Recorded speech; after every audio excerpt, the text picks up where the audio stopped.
सभी को मेरा राधे राधे। आज हम भगवत गीता के छठे अध्याय के 28वें श्लोक से पढ़ना आरंभ कर रहे हैं, जो कि इस प्रकार से है। इस प्रकार योगाभ्यास में निरंतर लगा रहकर आत्म संयमी योगी समस्त भौतिक कल्मश से मुक्त हो जाता है और भगवान की दिव्य प्रेमा भक्ति में परम सुख प्राप्त करता है। आत्म साक्षात्कार का अर्थ है भगवान के संबंध में अपनी स्वाभाविक स्थिति को जानना। जीव यानी कि आत्मा भगवान का अंश है और उसकी स्थिति भगवान की दिव्य सेवा करते रहना है। ब्रह्म के साथ यह दिव्य सानिध्य ही पर ब्रह्म संस्पर्श कहलाता है। वास्तविक योगी समस्त जीवों में मुझको तथा मुझ में समस्त जीवों को देखता है। निसंदेह स्वरूप सिद्ध व्यक्ति मुझ परमेश्वर को सर्वत्र देखता है। जो मुझे सर्वत्र देखता है और सब कुछ मुझ में देखता है, उसके लिए न तो मैं कभी अदृश्य होता हूँ और न वह मेरे लिए अदृश्य होता है। जो योगी मुझे तथा परमात्मा को अभिन्न जानते हुए परमात्मा की भक्ति पूर्वक सेवा करता है, वह हर प्रकार से मुझ में सदैव स्थित रहता है। हे अर्जुन, वह पूर्ण योगी है जो अपनी तुलना से समस्त प्राणियों की उनके सुखों तथा दुखों में वास्तविक समानता का दर्शन करता है। अर्जुन ने कहा, हे मधुसूदन, आपने जिस योग पद्धति का संक्षेप में वर्णन किया है वह मेरे लिए अव्यावहारिक तथा असहनीय है, क्योंकि मन चंचल तथा अस्थिर है। भगवान कृष्ण ने अर्जुन के लिए शुचोदेशे से लेकर योगी परमो मतः तक जिस योग पद्धति का वर्णन किया है, उसे अर्जुन अपनी असमर्थता के कारण अस्वीकार कर रहा है। इस कलयुग में सामान्य व्यक्ति के लिए यह संभव नहीं है कि वह अपना घर छोड़कर किसी पर्वत या जंगल के एकांत स्थान में जाकर योगाभ्यास करे। आधुनिक युग की विशेषता है अल्पकालिक जीवन के लिए घोर संघर्ष।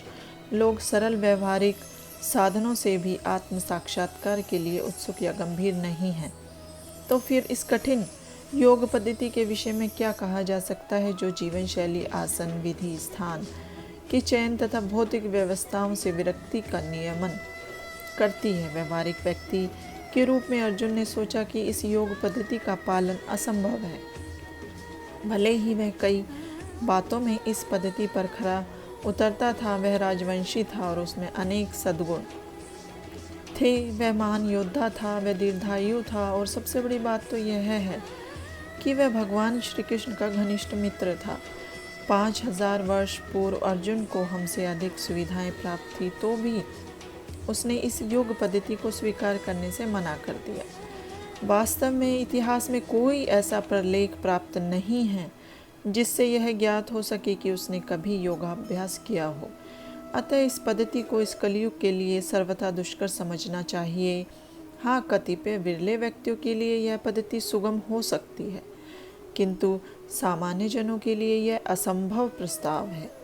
यदि 5000 वर्ष पूर्व ऐसा था, तो आधुनिक समय के लिए क्या कहना। जो लोग विभिन्न तथाकथित स्कूलों तथा समितियों के द्वारा इस योग पद्धति का अनुकरण कर रहे हैं, भले ही संतोषजनक प्रतीत हो, किंतु वे सचमुच ही अपना समय गंवा रहे हैं। वे अपने अभीष्ट लक्ष्य के प्रति सर्वथा अज्ञानी हैं।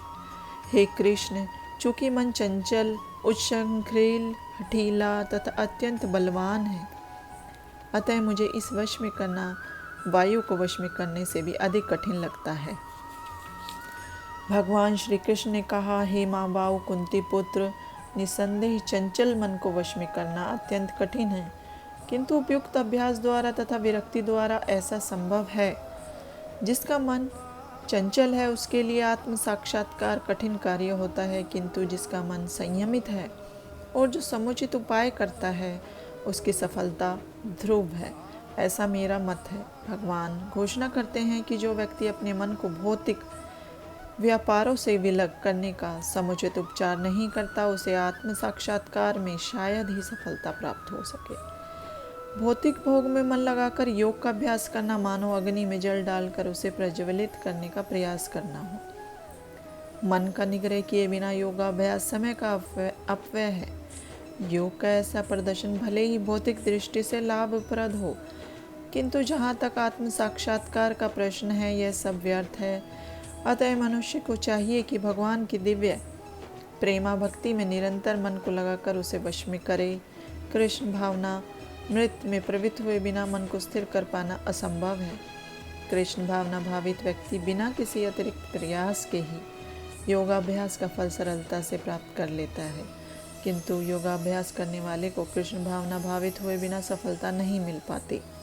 अर्जुन ने कहा, हे कृष्ण, उस असफल योगी की गति क्या है जो प्रारंभ में श्रद्धापूर्वक आत्म साक्षात्कार की विधि ग्रहण करता है, किंतु बाद में भौतिकता के कारण उसे विचलित हो जाता है और योग सिद्धि को प्राप्त नहीं कर पाता।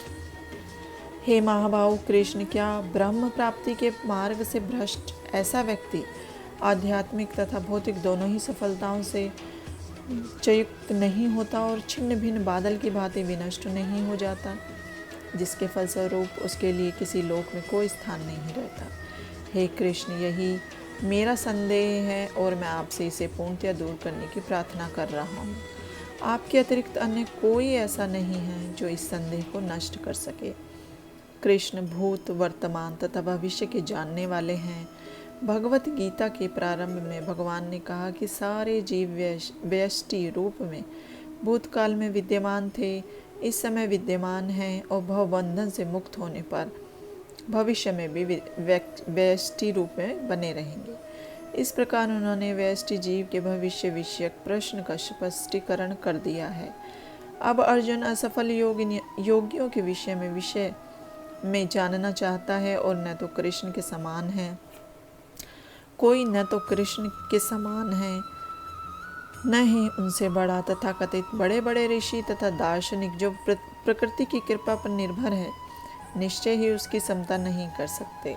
अतः समस्त संदेहों का पूरा उत्तर पाने के लिए कृष्ण का निर्णय अंतिम तथा पूर्ण है, क्योंकि वे भूत, वर्तमान तथा भविष्य के ज्ञाता हैं, किंतु उन्हें कोई भी नहीं जानता। कृष्ण तथा कृष्ण भावना भावित व्यक्ति ही जान सकते हैं कि कौन क्या है। भगवान ने कहा, हे पृथापुत्र, कल्याण कार्यों में निरत योगी का न तो इस लोक में और न परलोक में ही विनाश होता है।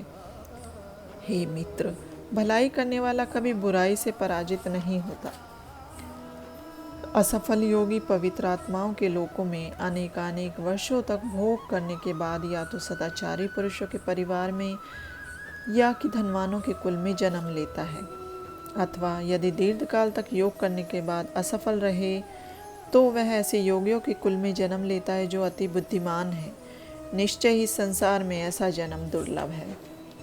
हे कुरुनंदन, ऐसा जन्म पाकर वह अपने पूर्व जन्म की देवी चेतना को पुनः प्राप्त करता है और पूर्ण सफलता प्राप्त करने के उद्देश्य से वह आगे उन्नति का प्रयास करता है।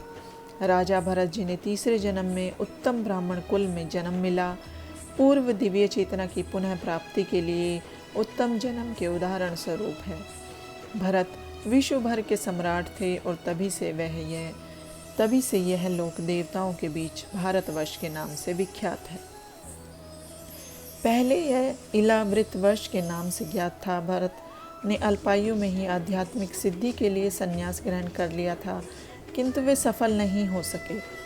अगले जन्म में उन्हें उत्तम ब्राह्मण कुल में जन्म लेना पड़ा और वे जड़ भरत कहलाए, क्योंकि वे एकांतवास करते थे तथा किसी से बोलते न थे। बाद में राजा रहुगण ने इन्हें महानतम योगी के रूप में पाया।